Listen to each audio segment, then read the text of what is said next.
Most people spend their whole lives chasing wealth without ever understanding what it actually is. They think it starts with money. It does not. It starts with the way you see yourself, your time, and your days. Billionaires are not smarter than you. They simply think differently. They see patterns you have been taught to ignore. They feel calm where you feel rushed. They build where you consume. This book will teach you to think rich, because wealth is not something you earn. It is something you become. And that transformation begins the moment you stop treating your life like everyone else does. Let's begin. Chapter 1. Purpose. Before happiness. You have been lied to about happiness, not intentionally, not maliciously, but you have been told that happiness is the goal, that if you work hard enough, buy the right things, reach the right milestones, you will finally feel happy, and then life will make sense. But here is the truth. Happiness is not a destination, it is a side effect. Think about the last time you felt truly satisfied, not excited, not entertained, but deeply satisfied. Chances are it came after you finished something difficult, after you helped someone, after you created something or solved a problem that mattered. You were not chasing happiness in that moment. You were chasing usefulness, and happiness appeared as a result. The wealthiest minds understand this distinction. They do not wake up asking how to be happy today. They wake up asking how to be useful today, how to solve a problem, how to build something that lasts, how to serve a purpose larger than their own comfort. This is not about being selfless. It is about being smart, because purpose creates structure, and structure creates stability, and stability is the foundation of everything else. When you live without purpose, you drift. You chase distractions. You buy things to feel something. You scroll. You compare. You feel anxious without knowing why. You are not lazy. You are just untethered. And an untethered mind will always feel restless, no matter how much money it has. I see this everywhere. People with six-figure incomes who feel empty. People with impressive titles who feel lost. People with full calendars who feel like nothing they do matters. They have everything society told them would make them happy. And they are miserable, not because they are ungrateful, but because they built a life without a foundation. They achieved goals without understanding why those goals mattered in the first place. But when you have purpose, everything changes. Your decisions become clearer. Your energy becomes focused. You stop needing constant validation because you are measuring yourself against something real. You are building toward something. And that direction, that sense of movement, is what creates the feeling people mistakenly call happiness. Let me be clear. I am not saying you should suffer. I am not saying you should ignore your feelings or work yourself into exhaustion. I am saying that if you make happiness the goal, you will spend your entire life chasing it and never catching it. But if you make purpose the goal, happiness will follow you everywhere. Think about it this way. Happiness is like sleep. The harder you chase it, the more it eludes you. But when you stop chasing it and focus on something meaningful, it arrives naturally. You do not need to force it. You do not need to manufacture it. It is just there. As a result of living well, as a result of doing work that matters, as a result of becoming someone you respect. The ancient Stoics understood this deeply. Marcus Aurelius, one of the most powerful men in history, wrote in his private journal that the meaning of life is to be useful, to be honorable, to be compassionate, to have it make some difference that you lived at all. He had everything: power, wealth, influence, and still he knew that none of it mattered without purpose. Seneca, another Stoic philosopher, wrote that a person who does not know where they are going will never arrive. He understood that without direction, without purpose, you are just wandering, and wandering might feel like freedom in the moment, but over time it becomes its own kind of prison, a prison of meaninglessness, a prison of restlessness, a prison of always searching but never finding.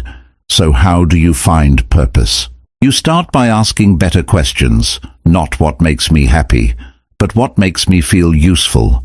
What problem do I care about solving? What kind of person do I want to become? What do I want to be remembered for, not by strangers, but by the people I love? And here is something important. Your purpose does not need to be your job. It does not need to be your career. It does not need to make you money. Those things might come later. But purpose, real purpose, is deeper than that. It is about who you are becoming. It is about the values you live by. It is about the impact you want to have, even if that impact is small. Purpose does not have to be grand. It does not have to save the world. It just has to be real. It has to pull you forward. It has to make you feel like your time matters. Maybe your purpose is to build financial security for your family. Maybe it is to master a skill. Maybe it is to create something beautiful or solve a problem in your community. Maybe it is to become the kind of person who keeps their word, who shows up, who does not quit when things get hard. Maybe it is to raise children who are kind and strong. Maybe it is to help others in a way that only you can. Maybe it is to build something that outlasts you. Whatever it is, it needs to be bigger than your mood. Because moods change, motivation fades, but purpose stays. It is the anchor that keeps you steady when everything else is chaotic. And here is the secret that separates the rich from the rest. Rich people, truly wealthy people, treat purpose like a strategy. They do not wait to feel inspired. They do not wait for clarity to strike like lightning. They choose a direction and they move. And in the moving, the purpose becomes clearer. This is critical. Most people wait for purpose to reveal itself. They wait for a sign. They wait for certainty.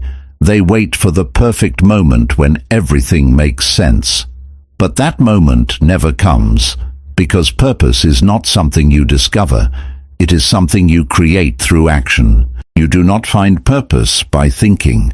You find it by doing, by trying things, by failing at some and succeeding at others, by paying attention to what energizes you and what drains you, by noticing what you would do even if no one was watching, by observing which problems you naturally care about solving, by recognizing which conversations light you up and which ones bore you.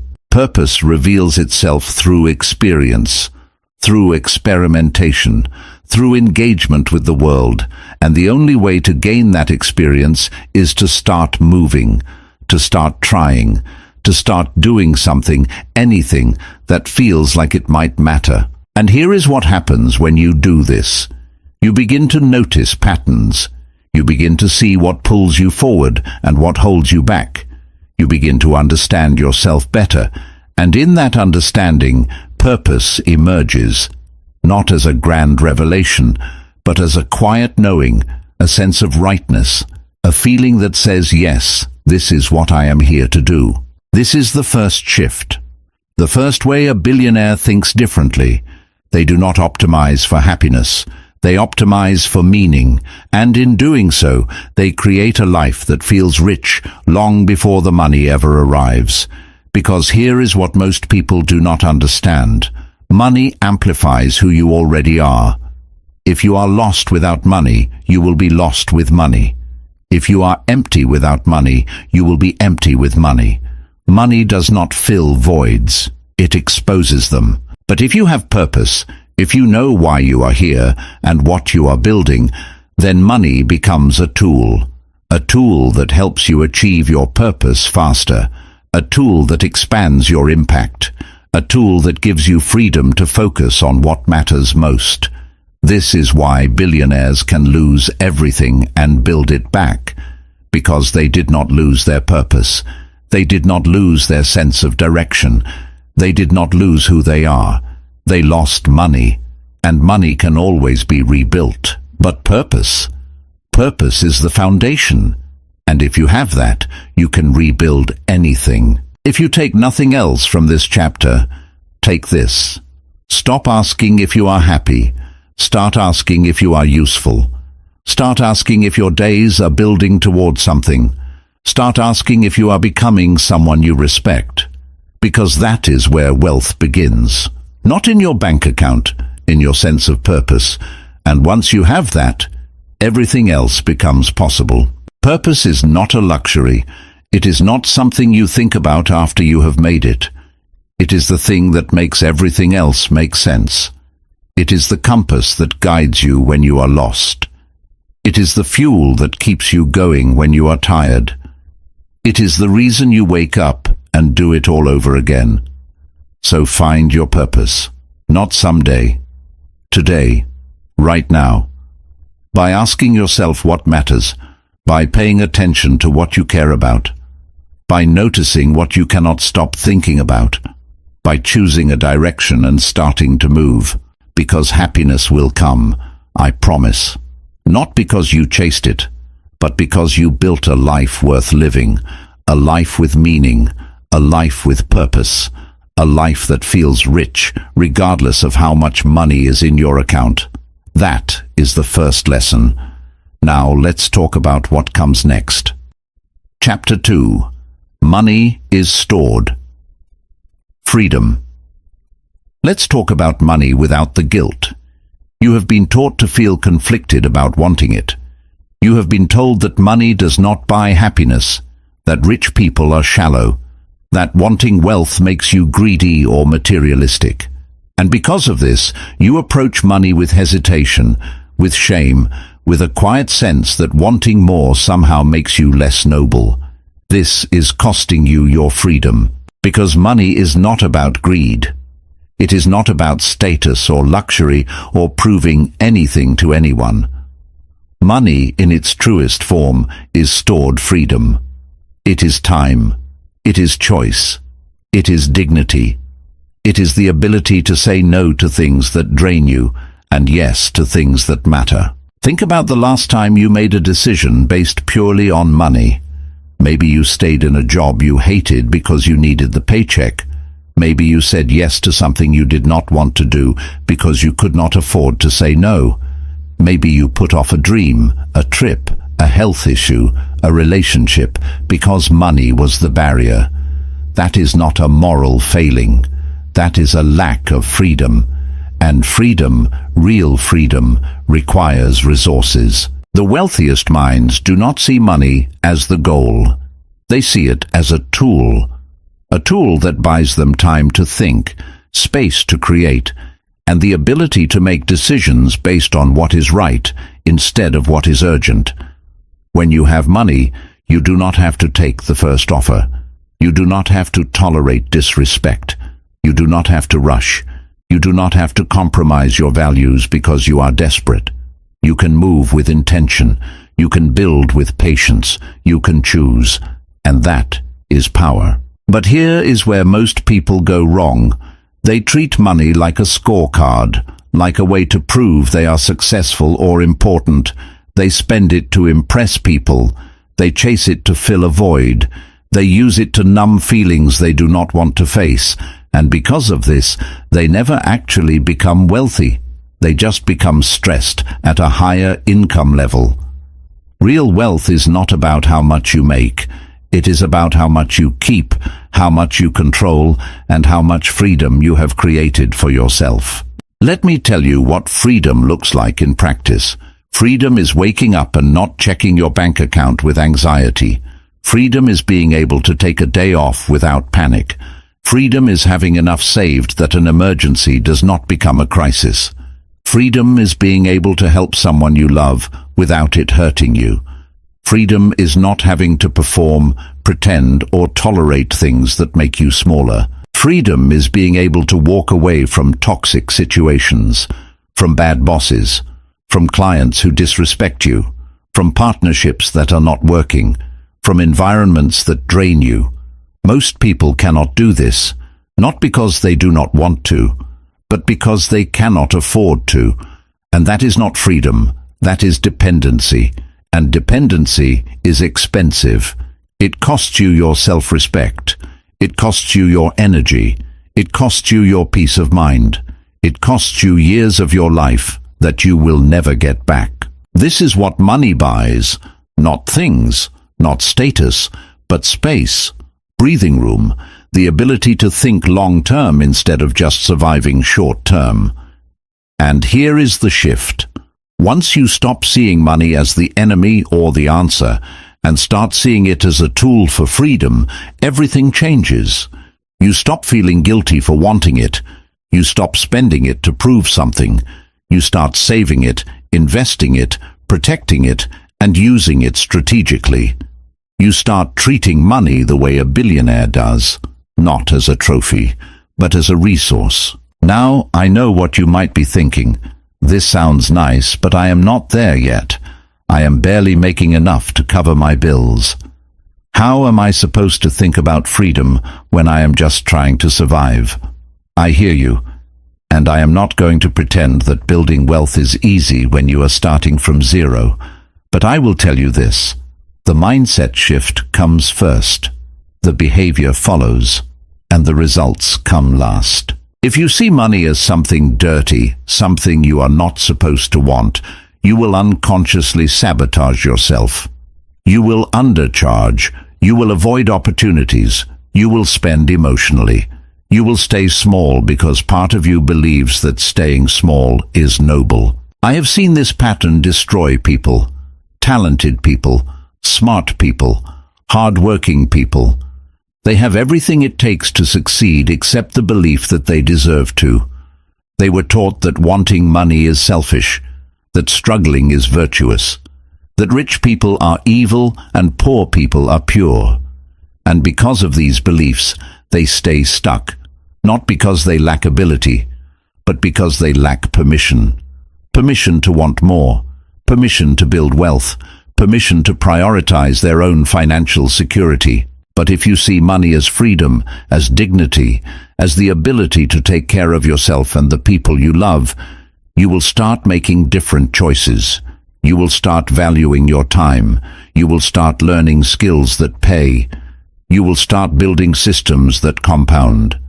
You will start protecting what you earn instead of letting it slip through your fingers.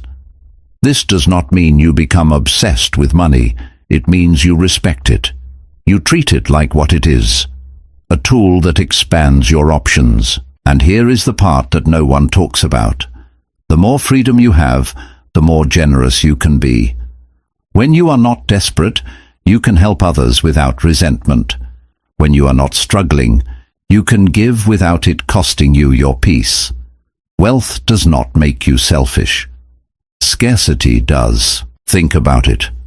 When you are barely surviving, every request for help feels like a threat. Every unexpected expense feels like a disaster. Every act of generosity comes with guilt because you know you cannot afford it. That is not your fault. That is the reality of scarcity. Scarcity makes you small. It makes you protective.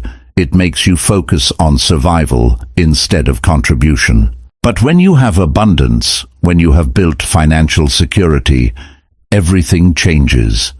You can help without hesitation. You can give without calculation. You can be generous without resentment.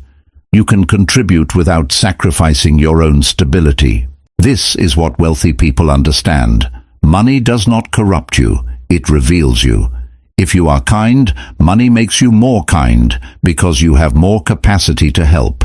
If you are selfish, money makes you more selfish because you have more resources to hoard.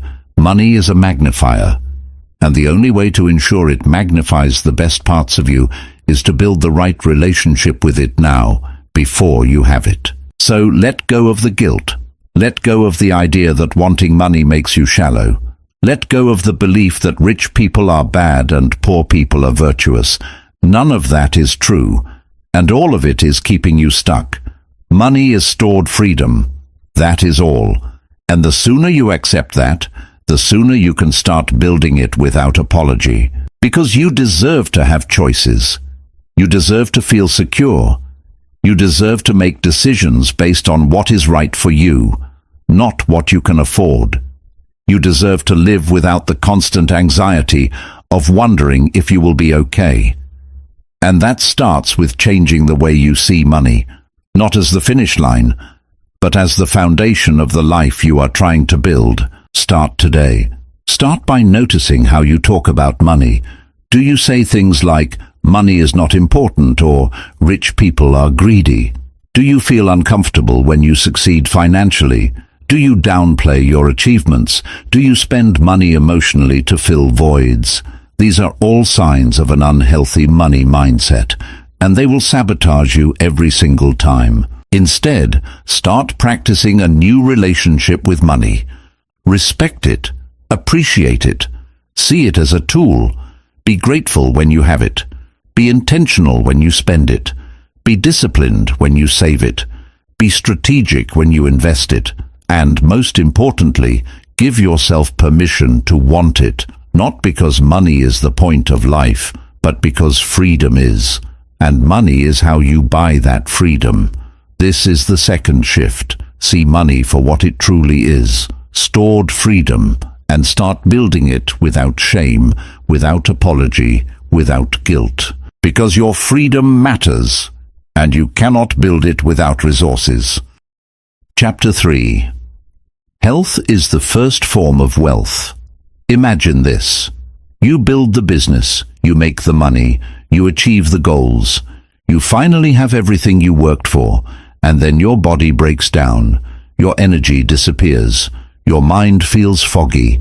You cannot enjoy any of it because you are too tired, too sick, too worn out to experience the life you built. This happens more than you think. People sacrifice their health to build their wealth, and then they spend their wealth trying to get their health back. It is a trap, and it is completely avoidable. Here is the truth that billionaires understand early. Health is not something you deal with later. It is the foundation of everything. It is your energy, your focus, your confidence, your ability to think clearly, move quickly, and stay in the game long enough to win. Without health, nothing else works. You can have money and feel miserable. You can have success and feel exhausted. You can have opportunities and lack the energy to take them. Health is not a luxury. It is the first form of wealth, and if you do not protect it, everything else becomes harder. But here is where most people go wrong. They think health requires perfection. They think they need to wake up at 5 in the morning, run 10 miles, eat like a monk, and never enjoy anything. So they do nothing, because if they cannot do it perfectly, why bother at all? This is a mistake. Health is not about extremes. It is about standards. It is about raising the baseline of how you treat your body and your mind every single day.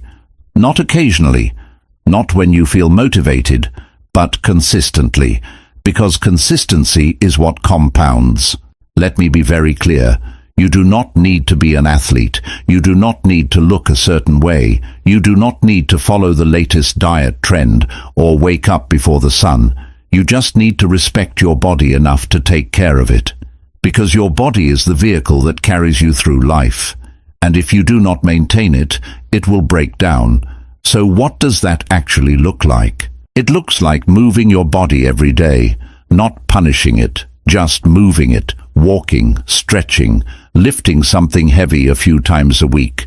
Your body was designed to move, and when it does not, everything suffers. Your energy drops, your mood drops, your focus drops. Movement is medicine, and it is free. It looks like eating food that makes you feel good, not just food that tastes good in the moment. You do not have to be perfect. You do not have to eliminate entire food groups. You just have to pay attention. Notice how you feel after you eat. Notice what gives you energy and what makes you crash, and then make better choices most of the time. Not all the time, most of the time. It looks like sleeping enough. This is not optional. Sleep is when your body repairs itself. It is when your brain processes information. It is when your nervous system resets. If you are constantly tired, you are operating at half capacity, and half capacity will never build the life you want.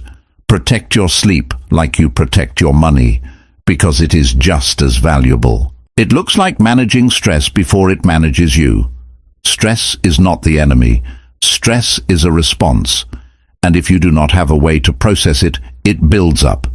It shows up as anxiety, irritability, burnout, illness.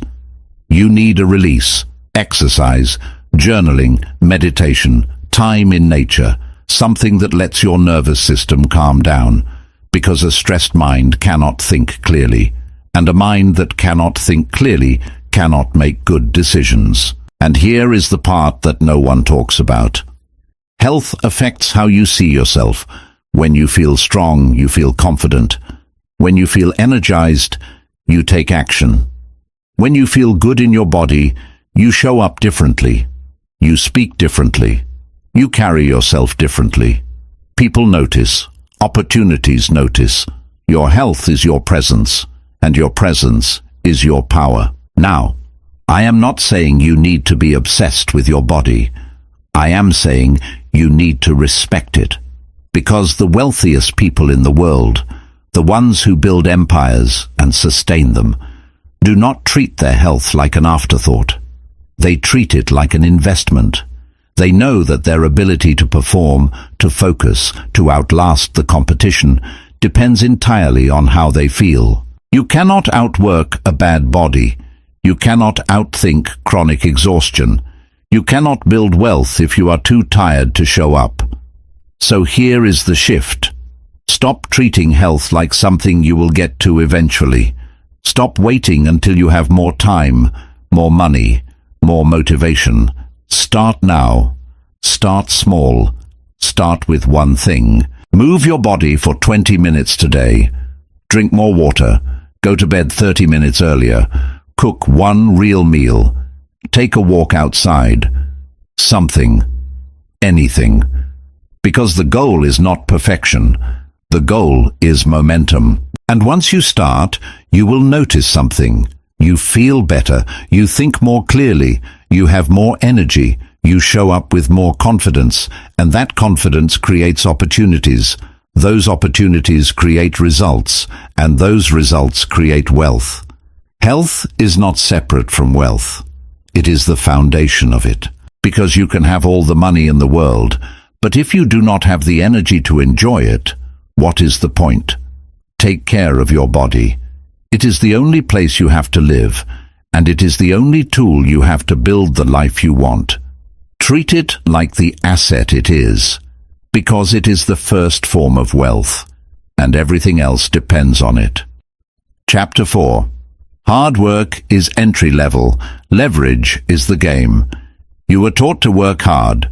Wake up early. Put in the hours. Grind it out. Sacrifice now. Enjoy later.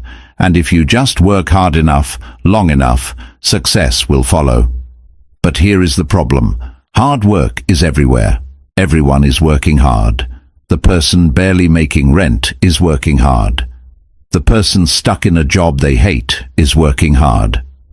Hard work by itself does not make you wealthy. It just makes you tired. This is not a comfortable truth, but it is a necessary one, because the real game is not about effort. It is about leverage. It is about making your effort count more. It is about finding ways to multiply the value of your time, your skills, your energy, so that you are not just working harder, but working smarter. And this is where most people get stuck. They confuse motion with progress. They stay busy. They check boxes. They feel productive. But they are not actually moving forward. They are just running in place at a higher speed. Billionaires do not think this way. They think in terms of leverage. They ask themselves, how can I get more output from the same input? How can I make my time more valuable? How can I build systems that work without me? How can I own instead of just earn? This is the shift. From trading time for money to building assets that generate money. From doing everything yourself to creating systems that scale. From working in the business to working on the business. Let me break this down. There are 4 types of leverage: skills, ownership, systems, and scale. First, skills. Not all skills are equal. Some skills pay $10 an hour. Some skills pay $1,000 an hour. The difference is not effort. The difference is value. High-value skills are skills that solve expensive problems, skills that are rare, skills that require judgment, creativity, or expertise that cannot be easily replaced. Think about this. A cashier works hard, a construction worker works hard, a data entry clerk works hard, but their skills are common. Anyone can learn them quickly, and because they are common, they do not command high pay. The market does not reward effort. It rewards value, and value is determined by scarcity and impact. Now think about a software engineer who can build complex systems, a salesperson who can close million-dollar deals, a marketer who can generate predictable revenue, a leader who can build and manage high-performing teams, a designer who can create experiences that people love. These skills are not common. They take time to develop. They require judgment. They create significant value, and because of that, they command higher pay. If you want to increase your income, you do not just work more hours. You develop more valuable skills. You learn to sell. You learn to communicate. You learn to code, to design, to write, to manage, to lead. You learn skills that companies will pay for, that clients will seek out, that markets will reward. And here is the key. You do not need permission to learn. You do not need a degree. You do not need to wait for someone to teach you. You can learn anything right now for free or cheap if you are willing to put in the time. The internet has destroyed the excuse of access. The only thing stopping you is you. But most people do not invest in skills. They invest in consumption. They spend money on things that lose value instead of things that gain value. They buy new phones, new clothes, new cars. But they do not buy courses. They do not buy books. They do not invest in their own development. And then they wonder why their income never grows. Your skills are your most valuable asset. More valuable than your savings. More valuable than your possessions. Because skills cannot be taken from you. They cannot be taxed. They cannot depreciate. They only compound. The better you get, the more valuable you become. And the more valuable you become, the more you can charge. Second, ownership. Employees earn. Owners multiply. This is not a judgment. It is a fact. If you only earn a salary, your income is capped by your time. But if you own something, equity in a business, intellectual property, assets that appreciate, your wealth is not tied to your hours. It is tied to the value you create and capture. This does not mean you need to start a company tomorrow. It means you need to start thinking like an owner. Even if you are employed, ask yourself, how can I own a piece of what I build? How can I negotiate equity? How can I create something on the side that I control? How can I stop just renting out my time and start building something that belongs to me? Ownership is the fastest path to wealth because owners benefit from the upside. Employees get paid the same whether the company makes $1 million or $1 billion. Owners capture the difference. Think about the difference between renting and owning a home. When you rent, your monthly payment builds someone else's wealth. When you own, your monthly payment builds your own wealth. Every payment is an investment in an asset you control. The same principle applies to your work. When you are an employee, you are renting out your time. When you are an owner, you are building equity. And ownership does not always mean starting a business. It can mean owning stocks, owning real estate, owning intellectual property, owning a brand, owning a skill that you can package and sell, owning relationships that create opportunities. Ownership is about control, about capturing value, about building assets instead of just earning income. Third, systems. A system is anything that runs without you. A process, a team, a product, a piece of software, a brand. Anything that continues to produce value even when you are not actively working on it. Most people are the system. They are the bottleneck. Everything depends on them, and because of that, they can never scale. They can never rest. They are trapped by their own indispensability. But wealthy people build systems. They document, they delegate, they automate, they create processes that can be repeated, taught, and scaled. And because of this, they are not limited by their own time. They can be in one place while their systems work in 10 others. This is how you go from making money to building wealth. You stop being the engine and you start being the architect. Think about a restaurant owner who works in the kitchen every day. They make great food. Customers love it, but they are stuck. They cannot open a second location because they are the one cooking. They cannot take a vacation because the restaurant falls apart without them.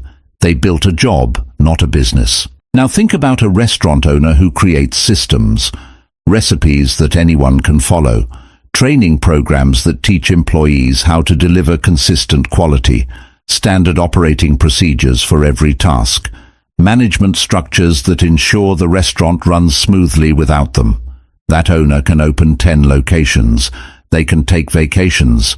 They can sell the business for a profit because they built a system, not just a job. This applies to everything.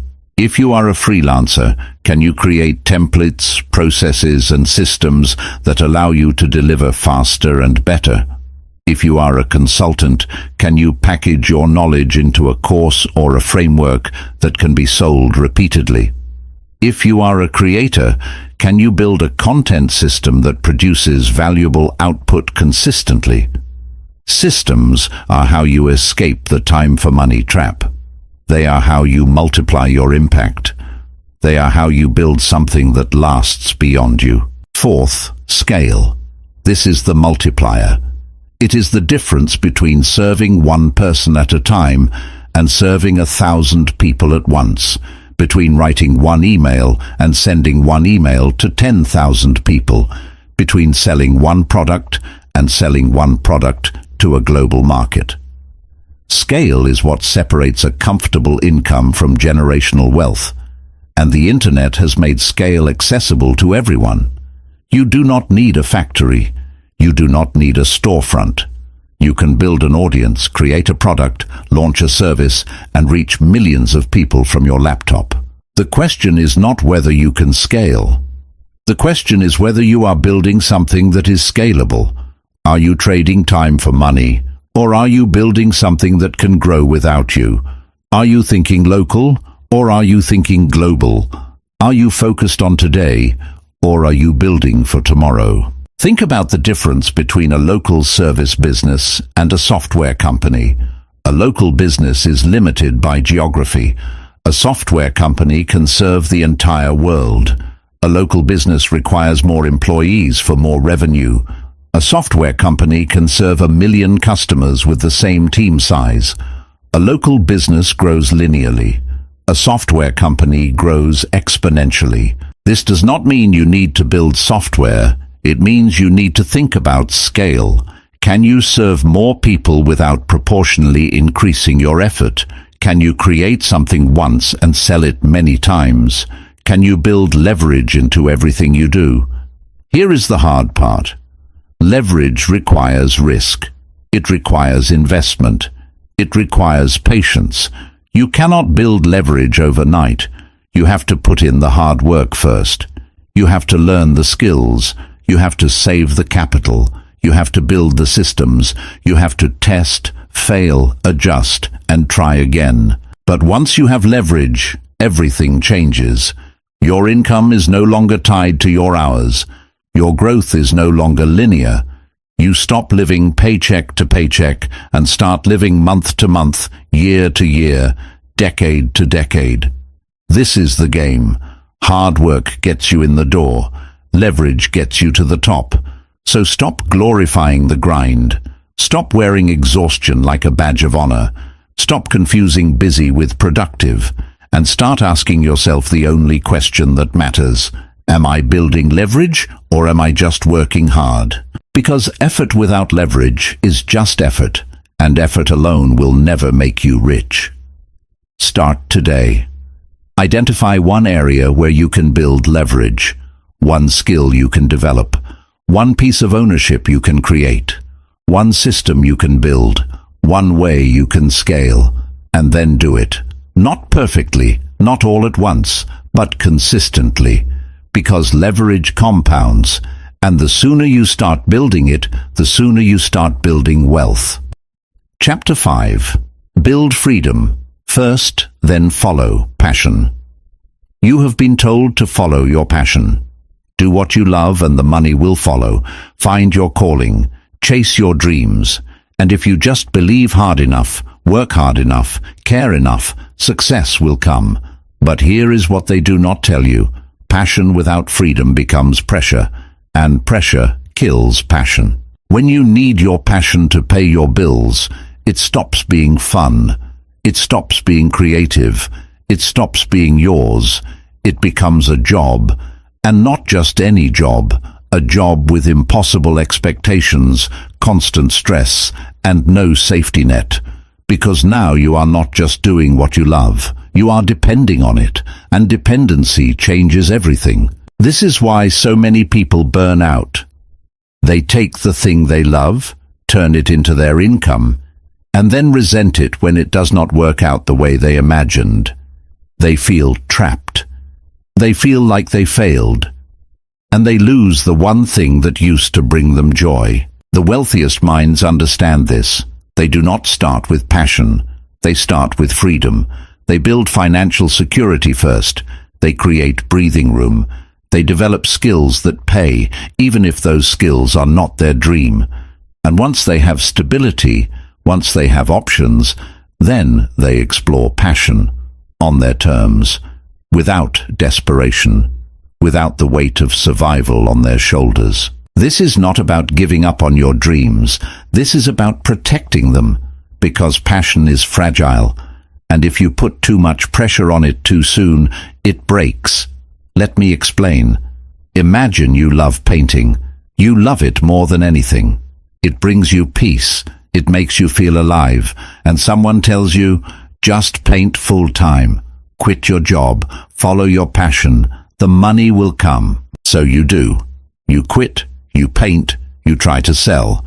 And now every brushstroke is connected to whether you can pay rent. Every piece you create is measured by whether someone will buy it. Every day you do not make a sale, you feel like a failure.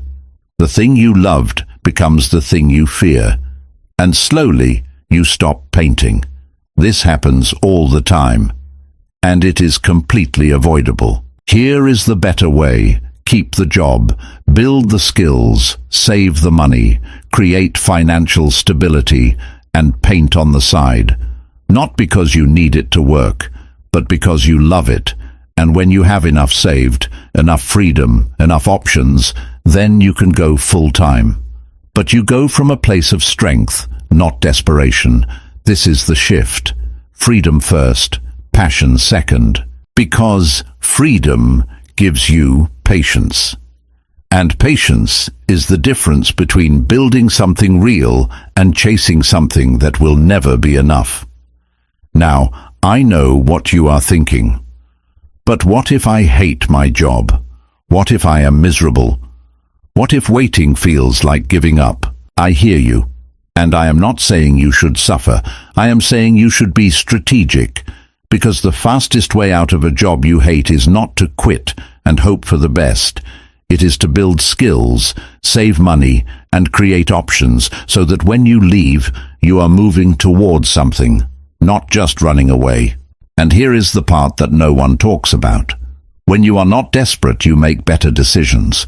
You do not take the first offer. You do not settle. You do not compromise your values because you need the paycheck. You can think long-term. You can build with intention. You can say no to things that do not serve you. That is power, and that is what freedom gives you. So how do you build freedom? You start by separating what you love from what you need. You need income. You need stability. You need savings. You need skills that the market values. You do not need to love every second of it. You just need to respect the process. And while you are building that foundation, you protect your passion. You keep it pure. You do it because it matters to you, not because it has to pay. You let it be the thing that refills you, not the thing that drains you. And then when the time is right, when you have the freedom to take the risk, you make the move. But you make it from a place of strength, from a place of choice, from a place where failure is not catastrophic, it is just feedback. This is how billionaires think. They do not romanticize struggle. They do not glorify hustle. They build systems that give them freedom. And once they have freedom, they can afford to take risks. They can afford to experiment. They can afford to fail, because failure does not ruin them. It just teaches them. And here is the irony. When you remove the pressure, passion becomes profitable, because you are no longer creating from a place of fear. You are creating from a place of abundance, and abundance attracts. It attracts clients. It attracts opportunities. It attracts success. But you cannot fake abundance. You have to build it, and you build it by being smart, not just passionate. So here is my advice. If you love something, protect it. Do not rush it. Do not force it. Do not put all your weight on it before it is ready to hold you. Build freedom first. Build skills. Build savings. Build options. And when you have that foundation, then you can follow your passion without fear, without pressure, without the crushing weight of needing it to work. Because passion is beautiful, but freedom is what makes passion sustainable. And if you have to choose, choose freedom every time. Because once you have freedom, you can do anything, including the things you love. Chapter 6. Some people grow with you, others expire. This is one of the hardest lessons you will ever learn. Not everyone who starts the journey with you will finish it with you. Some people will grow with you. Some people will cheer for you. Some people will evolve alongside you, challenge you, support you, and become better because you are becoming better. And some people will not. Some people will stay exactly where they are. Some people will resent your growth. Some people will feel threatened by your success. Some people will try to pull you back down, not because they are evil, but because your progress makes them uncomfortable. It reminds them of what they are not doing. And instead of rising with you, they will try to shrink you. This is not cruelty. This is reality. And the sooner you accept it, the sooner you can move forward without guilt. Because here is the truth. You are not responsible for other people's growth. You are not responsible for making them comfortable with your evolution. You are not responsible for staying small so they can feel big. Your only responsibility is to become the person you are capable of becoming. And sometimes that means outgrowing people you love. This does not make you a bad person. It makes you a person who values their own growth more than other people's approval. And that is not selfish. That is self-respect. Let me be clear. I am not talking about abandoning people the moment things get hard. I am not talking about cutting people off because they are going through a difficult time. I am talking about recognizing when a relationship has become a weight instead of a wing. When someone is actively holding you back. When the energy you give is never returned.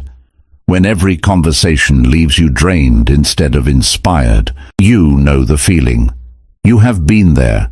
The friend who only calls when they need something. The family member who criticizes every decision you make. The partner who cannot celebrate your wins because they are too focused on their own losses. The person who says they support you but subtly undermines you every chance they get. These relationships cost you. They cost you energy. They cost you focus. They cost you peace. And if you are not careful, they will cost you your future. Wealthy people understand this. They protect their energy like they protect their money. They are selective about who they spend time with. They surround themselves with people who challenge them, inspire them, and push them to be better. And they are willing to let go of people who do not. This is not cold. This is strategic, because your environment shapes you. The people you spend time with influence your thoughts, your beliefs, your habits, your standards. If you are surrounded by people who settle, you will settle. If you are surrounded by people who complain, you will complain. If you are surrounded by people who think small, you will think small. But if you are surrounded by people who dream big, take risks, work hard, and believe in themselves, you will rise. Not because you are trying to keep up, but because excellence is contagious. And so is mediocrity. So, here is the question: who are you spending your time with? Are they adding to your life or taking from it? Are they helping you grow or keeping you stuck? Are they celebrating your progress or silently hoping you fail? And here is the harder question: are you willing to let go of people who are not serving your growth, even if it feels uncomfortable? Because this is where most people get stuck. They know the relationship is not working. They know they are being drained. They know they are being held back. But they stay, out of guilt, out of loyalty, out of fear of being alone. And I understand. Letting go is hard, especially when it is someone you have known for years, someone you care about, someone who was there for you in the past. But here is the truth. Just because someone was important in one chapter of your life does not mean they belong in the next. People are not meant to stay forever. Some people are meant to teach you a lesson. Some people are meant to walk with you for a season, and some people are meant to stay. Your job is to know the difference, and to honor it without resentment. Because when you hold on to people who are not meant to stay, you are blocking space for people who are. You are saying no to new relationships, new opportunities, new growth, because you are too busy trying to force something that is not working. Let go. Not with anger, not with bitterness, but with gratitude. Thank them for what they taught you. Thank them for the time you had, and then move forward. Because the people who are meant to be in your life will grow with you. They will not feel threatened by your success. They will not try to dim your light. They will celebrate you. They will push you. They will match your energy, and they will make you better. And here is the beautiful part. When you stop settling for relationships that drain you, you create space for relationships that fill you. You start attracting people who are on the same path. People who value growth. People who understand that becoming better is not a betrayal of where you came from. It is a commitment to where you are going. This is the shift. Stop feeling guilty for outgrowing people. Stop apologizing for wanting more. Stop shrinking yourself to make others comfortable. Grow, evolve, become. And trust that the people who are meant to be with you will rise with you. And the people who do not, let them go. With love, with respect, but without hesitation. Because your future is too important to be held hostage by your past. Chapter 7. Volume creates luck. You think some people are just lucky. They stumble into opportunities, they meet the right people, they launch at the right time, they succeed while you struggle, and you wonder, why them? Why not me? Here is the truth. Luck is not random. Luck is a result. It is a result of volume. The more you try, the more you create, the more you put yourself out there, the more chances you have to get lucky. It is not magic. It is math. It is probability. And probability favors the people who stay in the game long enough to win. Most people try once, twice, maybe 3 times, and when it does not work, they stop. They say, I tried. It did not work. I guess it is not meant for me. And they walk away. But the people you call lucky, they did not try 3 times. They tried 30 times, 300 times. They failed more than you tried. They got rejected more than you applied. They created more than you consumed. And because of that volume, Because of that relentless consistency, they eventually hit. And when they hit, people call it luck. But it was not luck. It was volume. Let me give you an example. You want to start a business. You launch a product. It does not sell. You feel defeated. You think, I guess I am not cut out for this, and you quit. Meanwhile, someone else launches a product. It does not sell. They adjust. They launch again. It does not sell. They adjust. They launch again, and again, and again. And on the seventh try, it works. People see the success and say, wow, they are so lucky. But they did not see the 6 failures. They did not see the rejection. They did not see the volume. This is how luck works. You do not wait for it. You create it. By showing up. By trying. By failing. By learning. By trying again. And here is the part that most people miss. Every failure is not a setback. It is data. It is feedback. It is information you did not have before, and that information makes the next attempt better, smarter, more likely to succeed. But you only get that information if you try, if you stay in the game, if you refuse to quit after the first few losses. Because luck is not a lightning strike. It is a compounding effect. The more you do, the more you learn. The more you learn, the better you get. The better you get, the more opportunities you create. And the more opportunities you create, the more likely one of them works. This is the shift. Stop waiting for the perfect moment. Stop waiting to feel ready. Stop waiting for permission. Just start. And then start again, and again, and again. Volume creates luck. Consistency creates results. And persistence creates wealth. Think about the writers who get rejected by 50 publishers before one says yes. Think about the entrepreneurs who fail at 3 businesses before the 4th one works. Think about the athletes who lose 1,000 games before they win a championship. Think about the artists who create in obscurity for years before anyone notices. Were they lucky, or did they just refuse to quit? Let me tell you about someone you might know. Before he became one of the most successful filmmakers in history, he was rejected by film school, not once, multiple times.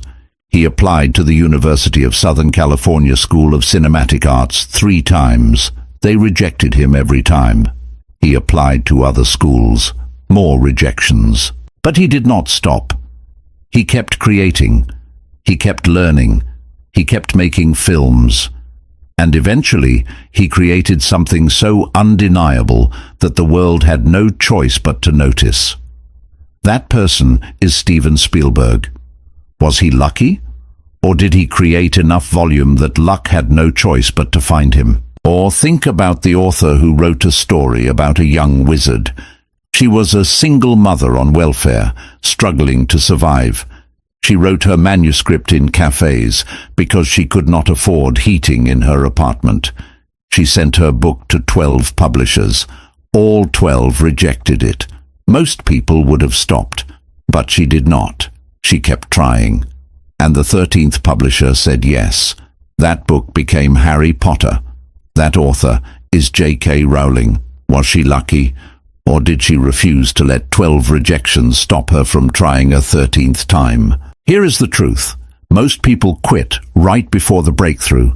They get tired. They get discouraged. They listen to the voices that say it is not working, and they walk away. But the people who succeed are not more talented. They are not smarter. They are not luckier. They are just more stubborn. They stay in the game. They keep going when everyone else stops.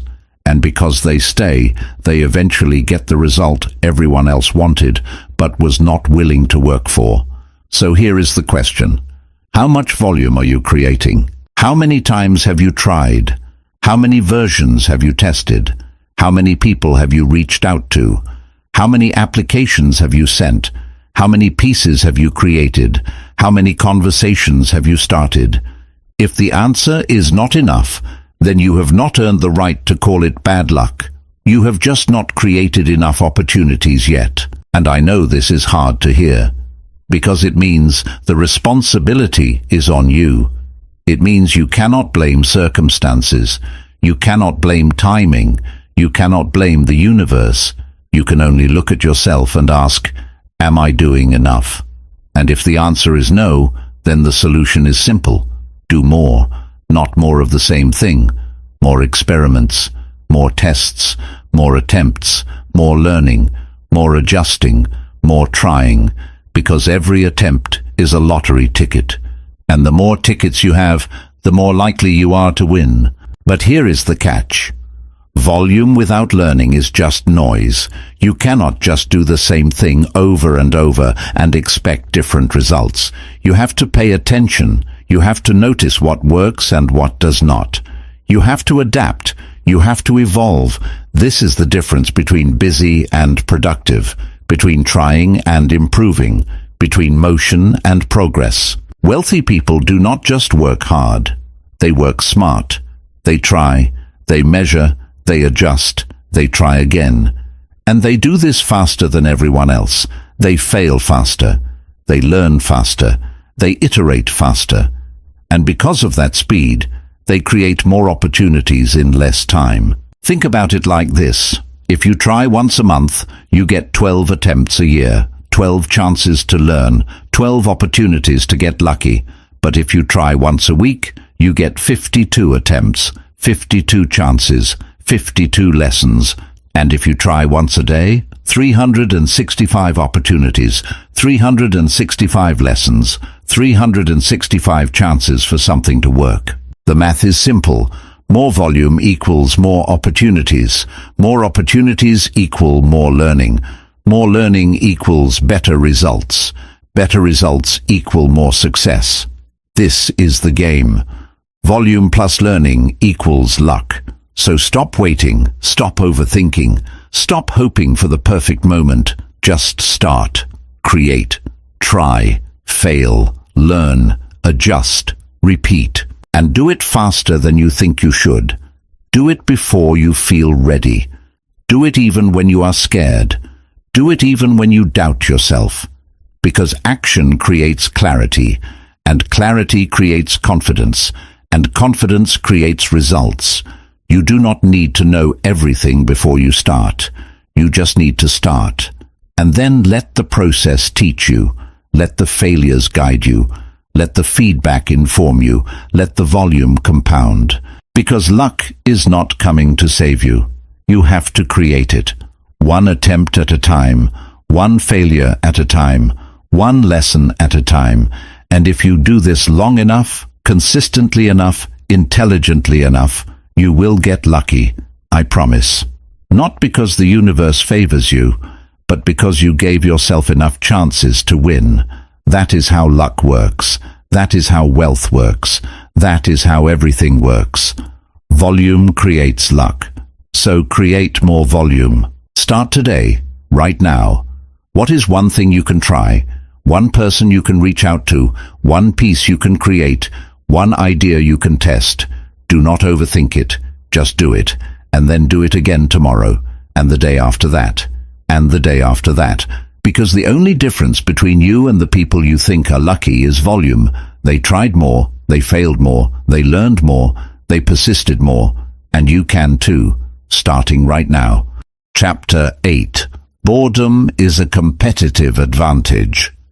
You are addicted to stimulation, and I am not judging you. We all are. We reach for our phones the moment we feel bored. We scroll when we should be thinking. We consume when we should be creating. We need constant input, constant entertainment, constant distraction. And because of this, we never sit with ourselves long enough to build anything meaningful. This is costing you more than you realize. Because boredom is not the enemy. Boredom is the space where all meaningful work happens. It is the space where you think deeply, where you solve problems, where you create, where you build. And if you cannot tolerate boredom, you cannot build wealth. Let me explain. Wealth is built through repetition.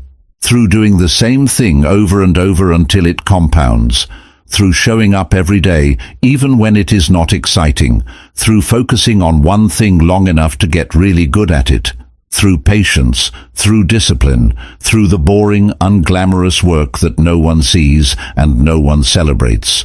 But most people cannot do this, because most people need novelty. They need excitement. They need instant feedback. They need to feel like they are making progress every single day. And when they do not get that, they quit. They move on to something new, something shinier, something that feels more exciting. And because of this, they never build anything. They start 100 things and finish none. They chase trends instead of mastering skills. They bounce from idea to idea, hoping one of them will be the magic shortcut. But there is no shortcut. There is only the boring, repetitive work that most people are not willing to do. And this is your advantage. If you can learn to tolerate boredom, if you can learn to embrace repetition, if you can learn to focus on one thing long enough to see it through, you will outlast 99% of people, because everyone wants results. But very few people are willing to do the boring work required to get them. Think about it. Writing the same type of content every day, making the same type of sales calls, refining the same process over and over, practicing the same skill until it becomes second nature, showing up even when no one is watching, even when nothing exciting is happening, even when you feel like you are not making progress. This is the work, and it is boring. And that is exactly why it works.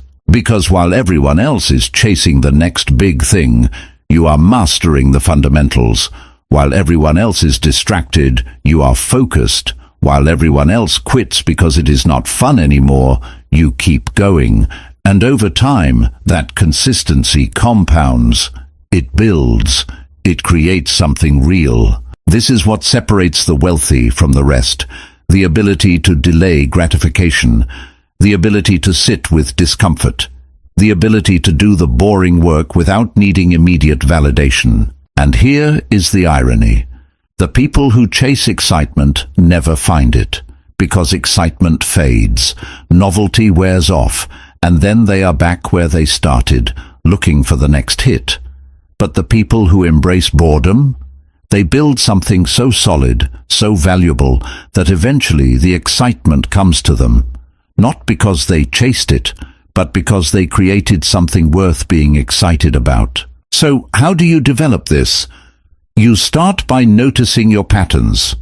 How often do you reach for your phone? How often do you switch tasks because you are bored? How often do you start something new instead of finishing what you already started? And then you practice. You practice sitting with boredom. You practice staying focused on one thing. You practice resisting the urge to check, to scroll, to distract. You start small. 30 minutes of focused work without distraction, then an hour, then 2. You build the muscle of attention, the muscle of patience, the muscle of discipline. And you remind yourself why this matters. Because every moment you spend distracted is a moment you are not building. Every time you quit because it is boring, you are starting over. Every time you chase novelty, you are delaying the results you actually want. Boredom is not a problem. Boredom is a signal. It is a signal that you are doing something that requires discipline, something that requires patience, something that will actually matter in the long run. And if you can sit with that discomfort, if you can push through the boredom, you will build something that lasts, something that compounds, something that separates you from everyone else who gave up because it stopped being fun. This is your competitive advantage.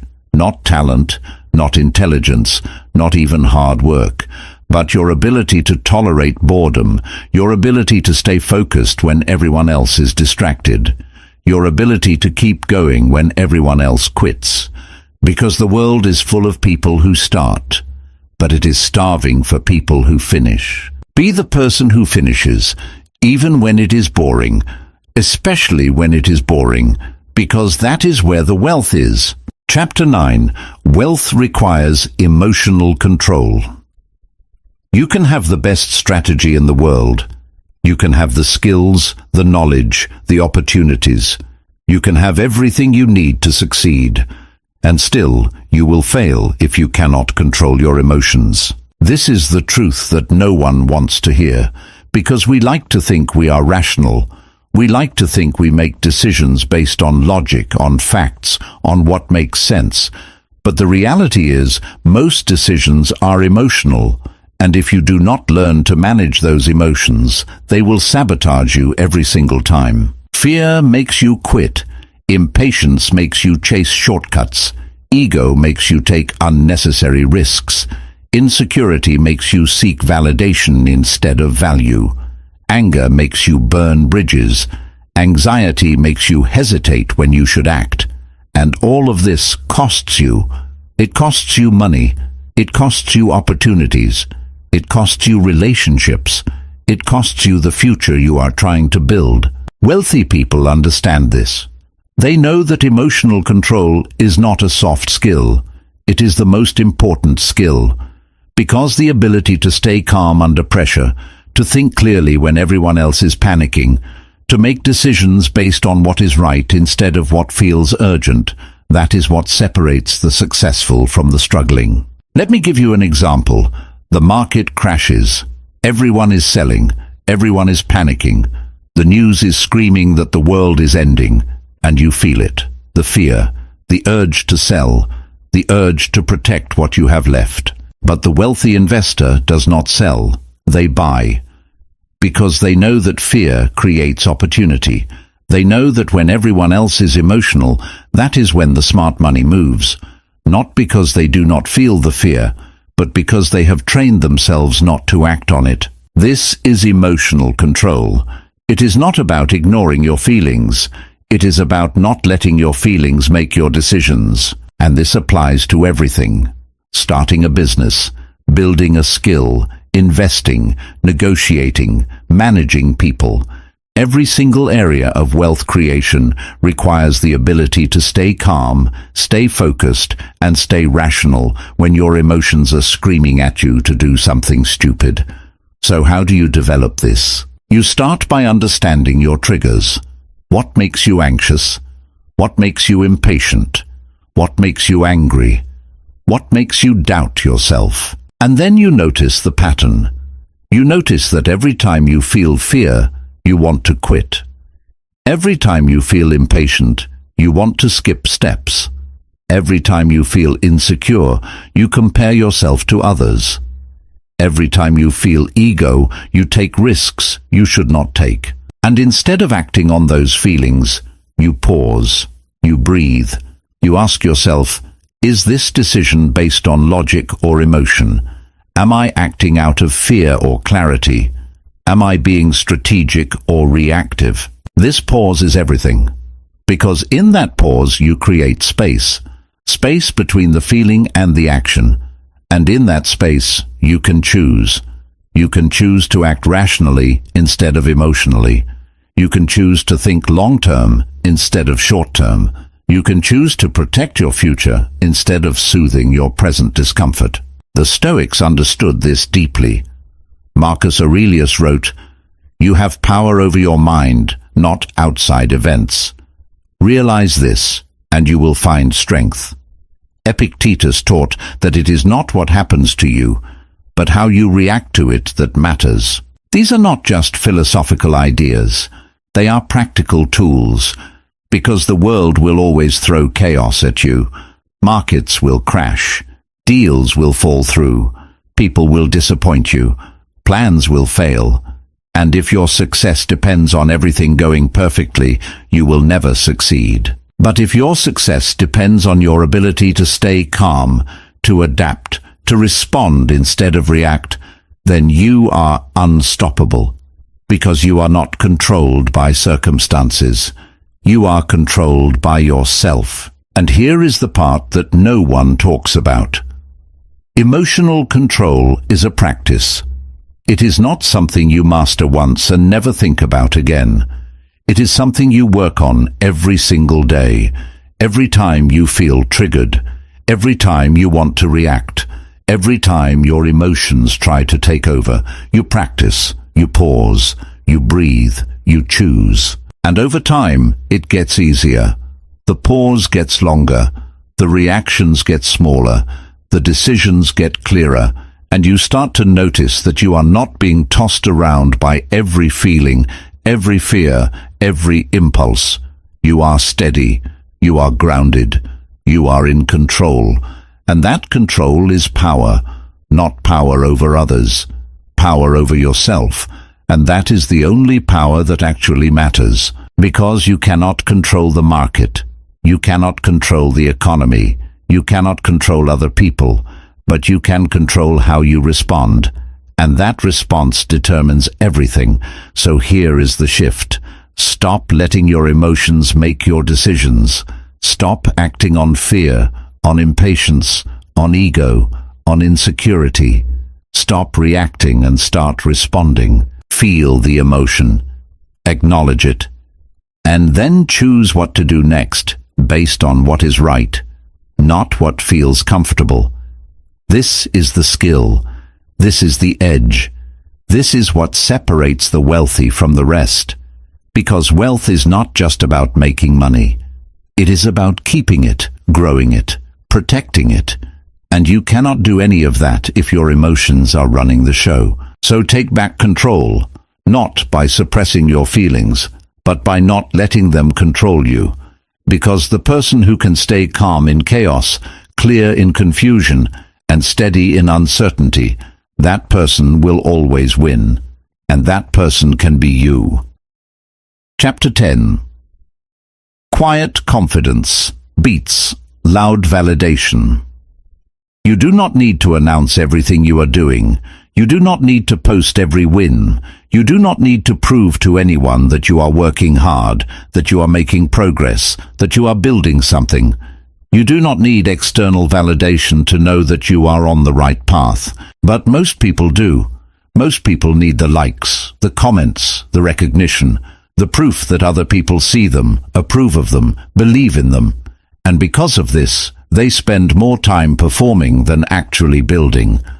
This is a trap, because the energy you spend seeking validation is energy you are not spending on the work.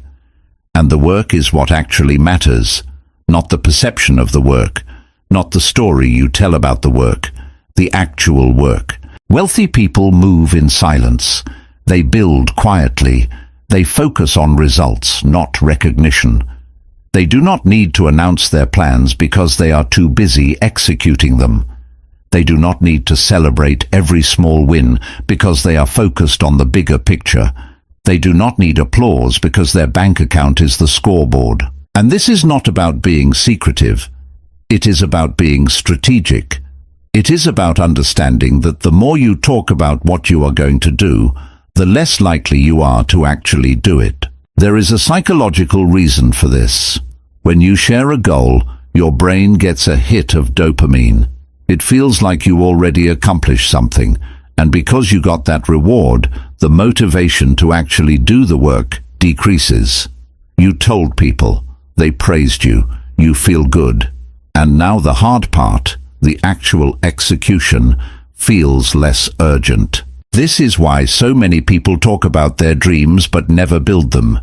They get the validation from the announcement, and that is enough. But real builders do not operate this way. They do not announce. They do not seek approval. They just do. And when the results speak for themselves, they do not need to say a word. This is quiet confidence. It is the belief that what you are building will prove itself without you having to convince anyone. It is the understanding that your value is not determined by how many people notice you, but by the impact you create. And here is the beautiful part. Quiet confidence is magnetic. It does not need to shout. It does not need to perform. It just is. And people notice. They notice the calm, the focus, the lack of need for approval, and they respect it.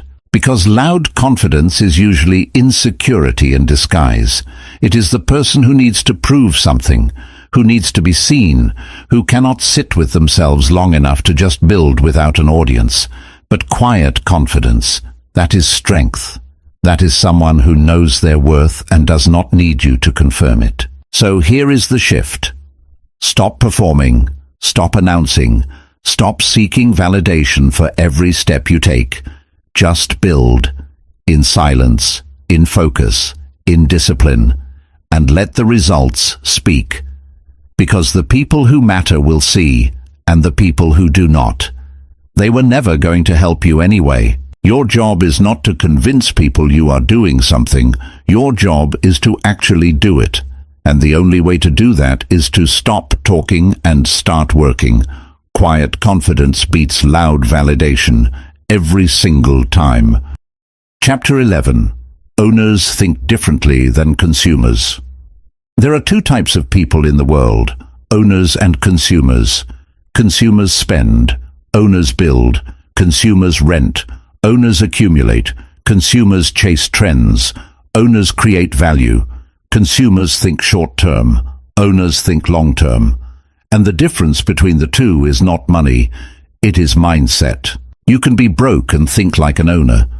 You can be wealthy and think like a consumer. The question is not how much you have. The question is how you see the world. Let me explain. A consumer sees a product and thinks, how much does this cost? An owner sees a product and thinks, how was this made? How can I create something like this? How can I improve it? A consumer sees a successful business and thinks, I wish I had that. An owner sees a successful business and thinks, what did they do right? What can I learn? How can I build something similar? A consumer spends money to feel good. An owner spends money to make more money. This is the shift. From consumption to creation, from renting to owning, from spending to investing. And it starts with how you see yourself. Do you see yourself as someone who buys things or someone who builds things? Do you see yourself as someone who works for money or someone who makes money work for you? Because the moment you start thinking like an owner, everything changes. You stop wasting money on things that do not matter. You stop chasing status. You stop living paycheck to paycheck. You start asking different questions. Better questions, questions that lead to wealth. How can I own instead of rent? How can I create instead of consume? How can I build equity instead of just earning a salary? How can I make my money work for me instead of me working for it? These are the questions that separate the rich from the rest. And here is the good news. You do not need capital to start thinking like an owner. You do not need a business. You do not need investors. You just need to shift the way you see the world. You can start today, right now, by asking yourself, what can I own? What can I build? What can I create that has value beyond my time? Maybe it is a skill. Maybe it is a side project. Maybe it is a piece of content. Maybe it is a small investment. Maybe it is a relationship. Maybe it is equity in a company. Maybe it is a product. Maybe it is a service. It does not have to be big. It just has to be yours. Because ownership is the path to wealth. And the sooner you start thinking like an owner, the sooner you start building like one. This is the game. Stop consuming. Start creating. Stop renting. Start owning. Stop working for money. Start building assets that generate money. Because consumers stay broke. Owners get rich. Which one are you? Chapter 12. Time is the only non-renewable asset. You can always make more money. You cannot make more time. This is the most important truth you will ever learn. And most people do not realize it until it is too late. They spend their youth trading time for money. They spend their health for wealth. They spend their relationships for success. And then one day they look up and realize that all the money in the world cannot buy back the time they lost. This is the trap, and it is completely avoidable. Because time is not the enemy. Wasting time is the enemy. And most people waste their time without even realizing it. They waste it on people who do not matter, on tasks that do not move them forward, on distractions that feel urgent but are not important, on goals that someone else told them to chase, on living a life they think they are supposed to live instead of the life they actually want. And the cost is devastating, because every minute you spend on something that does not matter is a minute you will never get back. So here is the question. What are you doing with your time? Are you spending it intentionally? Are you investing it in things that compound? Are you protecting it like the asset it is? Or are you letting it slip away day by day, hour by hour, scroll by scroll? Because wealthy people treat time differently. They do not just manage their time, they design their time. They build their days around what matters. They say no to everything that does not serve their goals. They protect their energy. They eliminate waste. They focus on leverage. And because of this, they get more done in less time. Not because they work harder, but because they are more intentional. Think about how you spent today. How much of it was intentional? How much was reactive? How many hours did you spend doing work that actually mattered? And how many hours did you spend in meetings that could have been emails, conversations that went nowhere, tasks that felt urgent but were not important? Most people do not track this. They do not pay attention. They just move from one thing to the next, reacting to whatever demands their attention. And at the end of the day, they wonder where all the time went. But wealthy people are different. They are ruthless with their time. They understand that time is their most valuable resource, more valuable than money, more valuable than energy, more valuable than anything, because time is the only thing you can never get back. Steve Jobs once said, "Your time is limited, so do not waste it living someone else's life." He understood that most people give away their time without even thinking about it. They say yes to things they do not want to do. They attend events they do not care about. They maintain relationships that drain them. They work on projects that do not matter, all because they are afraid to say no. But saying no is how you protect your time. Saying no is how you create space for the things that actually matter. Saying no is how you design a life instead of just reacting to one. And here is the shift. Stop treating time like it is infinite. Stop saying yes to things you do not want to do. Stop filling your calendar with obligations that drain you. Stop waiting for the perfect moment. Start designing your days. Start protecting your time. Start investing it in things that compound, in skills, in relationships, in health, in systems, in freedom. Because time is the only asset you cannot get back, and the way you spend it determines the life you build. Let me give you a framework. Every activity in your life falls into one of 4 categories: high value and high energy, high value and low energy, low value and high energy, low value and low energy. High value and high energy activities are the things that matter and energize you. Building your business, creating something meaningful, spending time with people you love, exercising, learning. These activities move you forward and make you feel alive. This is where you should spend most of your time. High value and low energy activities are important but draining. Taxes, admin work, difficult conversations. These things need to be done, but they cost you energy. The goal is to minimize, automate or delegate these as much as possible.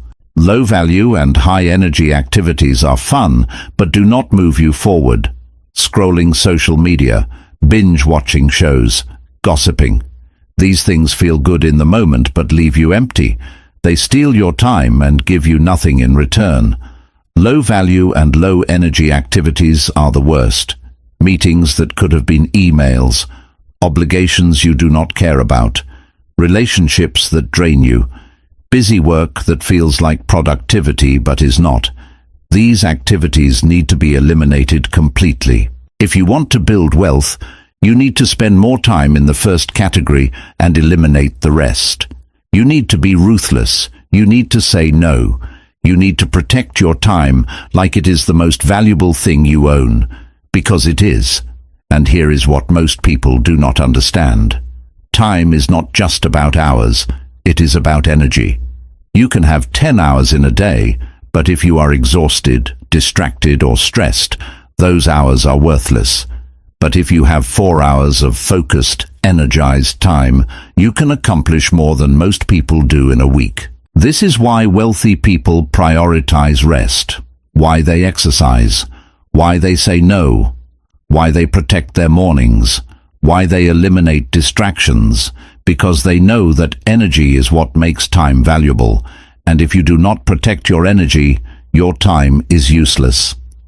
Think about your morning routine. Do you wake up and immediately check your phone? Do you start your day reacting to other people's priorities?